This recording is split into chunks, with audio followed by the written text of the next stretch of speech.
Now, Oprah, your old mate Oprah, she's decided that she is, we've moved on from self-help and Nate's, housekeeping tips.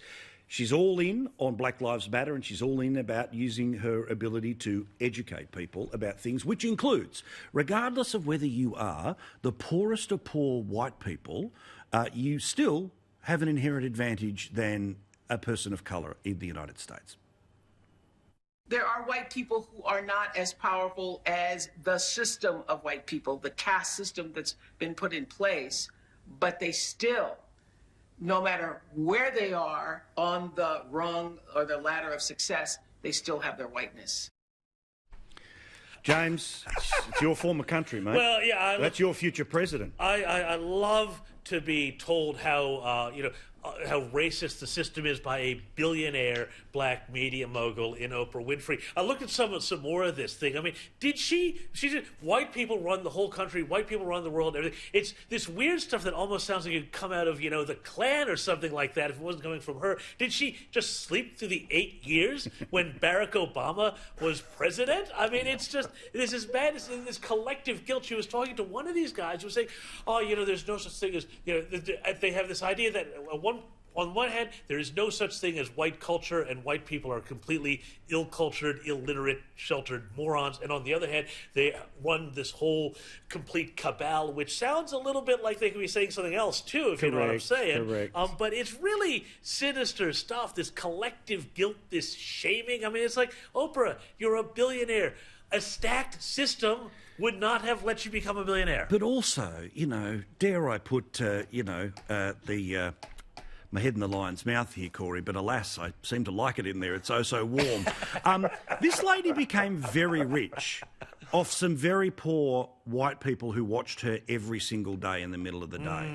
She made an awful lot of money off the very people who she turns around and says, their inherent advantage. Now, we can have a conversation about the systems and all the rest of it here, but I was having this very conversation today with a mate of mine, Alan, about I think that it is very difficult to bring people along a journey if you turn around and say, even though you came from Housing Commission or poverty or had, a drunk for a father or an abusive mother or, you left home at, certain teenage years, you're still better off than X, Y or Z.